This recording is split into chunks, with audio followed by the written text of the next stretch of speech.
જય શ્રી કૃષ્ણ, જય ચેહરમાં। હું છું ગીતાબેન એચ દેસાઈ। આજે આપણે બનાવીશું ભાજી પાઉં। જો તમે જોઈ શકો છો, ભાજી પાઉં બનાવવા માટે આપણે શાક બધું કાપીને રેડી રાખ્યું છે।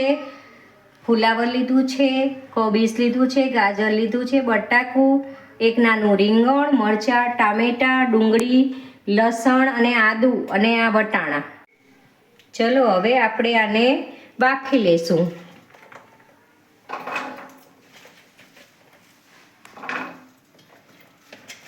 તમે જોઈ શકો છો આવી રીતે એને બાફવાનું છે કુકરમાં।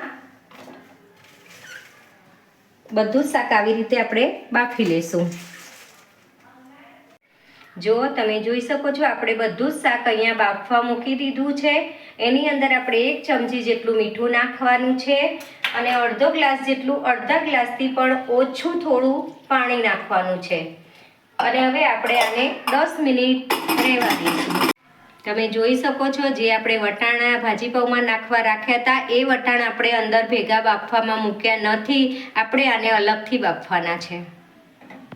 જો તમે જોઈ શકો છો આપણે જે વેજીટેબલ બાફવા મૂક્યું હતું એ સરસ રીતે બફાઈ ગયું છે। હવે આને આપણે મેશ કરી લઈશું અને પછી આપણે આને વઘારીશું।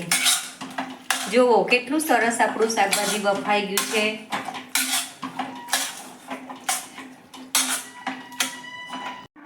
તમે જોઈ શકો છો આપણું વેજીટેબલ કેટલું મસ્ત રીતે ચડી ગયું છે અને મેં મેશ કરીને રાખ્યું છે। હવે આપણે કરીશું આનો વઘાર। આપણે વઘારમાં પહેલાં આટલું તેલ લેવાનું છે। તેલ આવી જાય પછી આપણે આને લસણ આદુને સાંતળીશું। તમે જોઈ શકો છો આપણું તેલ આવી ગયું। હવે આપણે નાખીશું આમાં હિંગ।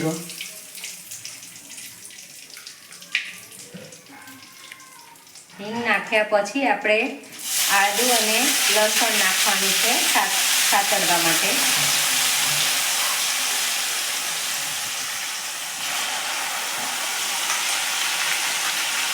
આદુ લસણ આમાં થોડું વધારે પ્રમાણમાં હોય છે કારણ કે ભાજીમાં આદુ લસણની પેસ્ટનો ટેસ્ટ સારો આવતો હોય છે એટલા માટે।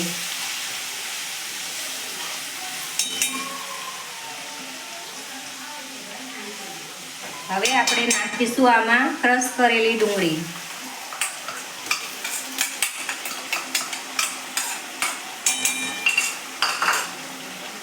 ક્રશ કરેલી ડુંગળીને આપણે સરસ બ્રાઉન કલર જેવી થવા દેવાની છે। તમે જોઈ શકો છો આપણે ડુંગળીને બ્રાઉન કલર જેવી થવા દઈશું પછી એની અંદર આપણે એડ કરીશું કેપ્સિકમ મરચાં। તમે જોઈ શકો છો હવે આપણે ડુંગળીનો કલર થોડો બદલાઈ ગયો છે। હવે આપણે આની અંદર નાખીશું કેપ્સિકમ મરચાં।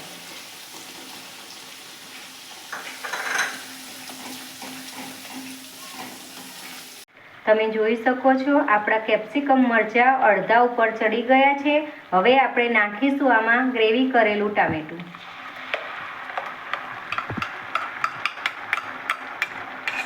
ગ્રેવી કરેલું ટામેટું આપણે 1 બાઉલ ભરીને લીધું છે કારણ કે ભાજીની અંદર ખટાશનું પ્રમાણ થોડું વધારે હોય તો સારું લાગે છે એટલા માટે। જુઓ હવે તમે જોઈ શકો છો આપણી ગ્રેવી કેવી સરસ થઈ ગઈ છે। તેલ પણ છૂટું પડી ગયું છે। હવે નાખીશું આપણે હળદર।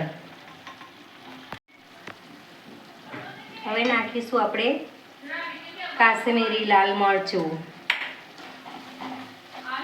કાશ્મીરી લાલ મરચું આપણે થોડું વધારે પ્રમાણમાં નાખવાનું છે કારણ કે મોળું હોય છે અને બીજું મરચું આપણે કોઈ નાખ્યું નથી એટલે।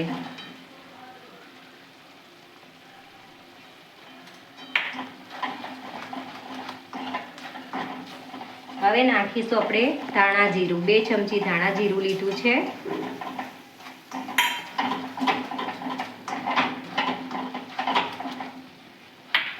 હવે નાખીશું આપણે સ્વાદ પ્રમાણે મીઠું। આપણે અહીંયા મીઠું 2 ચમચી નાખ્યું છે કારણ કે આપણે બાફવામાં થોડું મીઠું નાખ્યું હતું એટલા માટે 2 ચમચી નાખ્યું છે।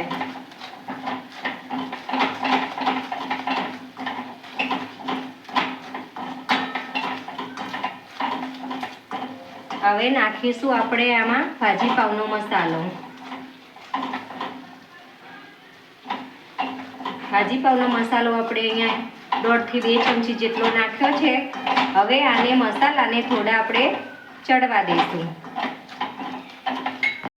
જો હવે તમે જોઈ શકો છો આપણે મસાલા જે નાખ્યા હતા એ સરસ રીતે ચડી ગયા છે. તેલ પણ છૂટું પડી ગયું છે. હવે આપણે નાખીશું જે બાફીને રાખ્યું હતું એ વેજીટેબલ.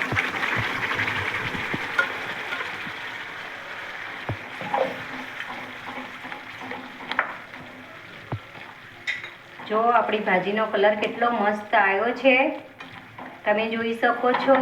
હવે આપણે આને 5 મિનિટ માટે સ્લો ગેસે રહેવા દઈશું.